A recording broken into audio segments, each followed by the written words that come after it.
La maltraitance psychologique, je connais. Je vous ai déjà parlé de ma mère. Mais savez-vous, la chose qui m'a marqué le plus et qu'elle m'a fait, je devais avoir, je ne sais pas moi, je pense 16 ans et on habitait dans un appartement au 11e étage. Donc très difficile de pouvoir sortir de là. En fait, ma mère, elle est alcoolique. Et tous les jours, je l'avais sur le dos. Chaque fois que je rentrais de l'école, je l'avais sur le dos.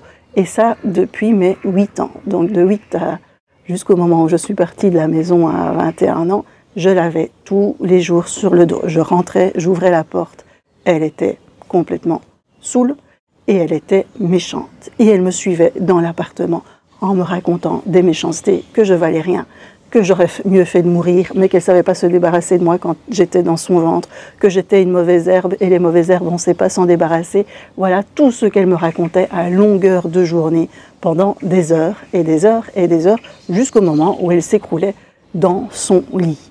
Et un jour, j'en ai eu marre et je lui ai dit « Écoute, je pars faire un tour ». Ça ne lui a pas plu, mais comme j'étais au 11e étage, j'avais vite pris l'ascenseur, enfin les escaliers, et j'étais partie. Et ce qu'elle a fait, pour que je revienne, parce qu'elle ne voulait pas que je parte, j'allais juste me promener, j'allais juste partir 1 heure de la journée, et bien à ce moment-là, j'avais un chat qui s'appelait Kansas, et elle a pris du 11e étage. Elle a pris mon chat, et elle l'a mis dans le vide, et elle m'a dit, si tu ne reviens pas, je le lâche, parce que j'étais en bas. Donc je suis sortie, il y a la terrasse, je marchais dans le parc et de la terrasse, on me voyait. Et donc, devant tout le monde, elle a pris mon chat, elle l'a mis dans le vide et elle a dit « Si tu ne reviens pas, je le lâche ». Et je n'ai pas cédé.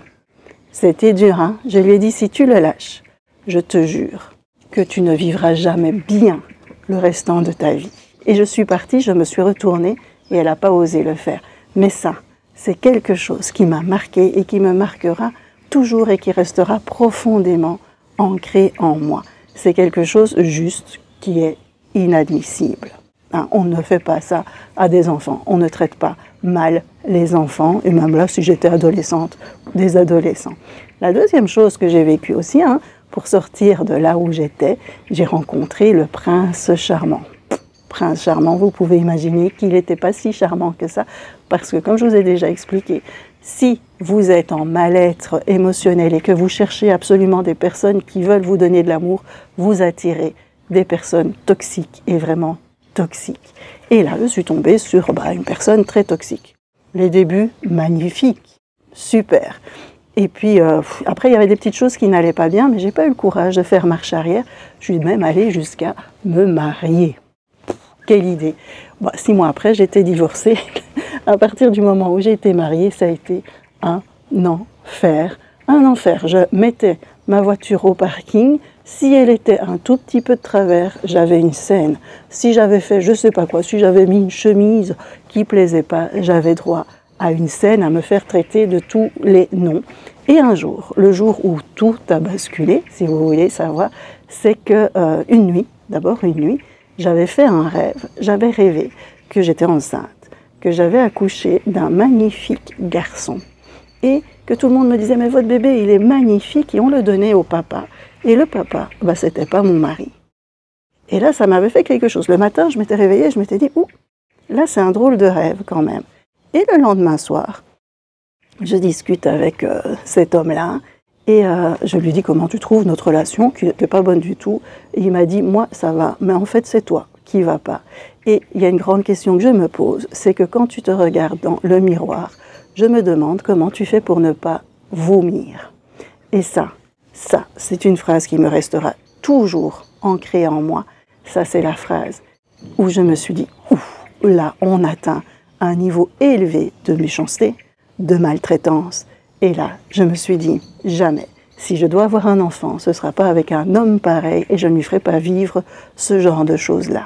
Et donc, j'ai pris mon courage à 2 mains et je suis partie. Et vous savez l'histoire, eh bien j'ai été enceinte, bien sûr, pas de lui, d'une autre personne. Et c'était un beau petit garçon et toute la maternité me disait toujours qu'il était magnifique. Voilà. Ça a été les déclics dans ma vie et c'est ce qui me porte toujours maintenant. Je n'accepterai jamais plus que quelqu'un me dise ce genre de choses-là. Et des commentaires négatifs, j'en ai des tonnes hein, maintenant sur YouTube, sur Facebook, etc.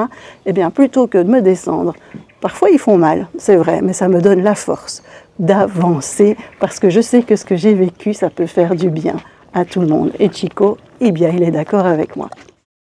Allez, je vous envoie plein d'amour, personnes toxiques, changez-vous, prenez votre force, reprenez votre pouvoir et envoyez-les balader. Et je vous envoie plein d'amour. À tout bientôt.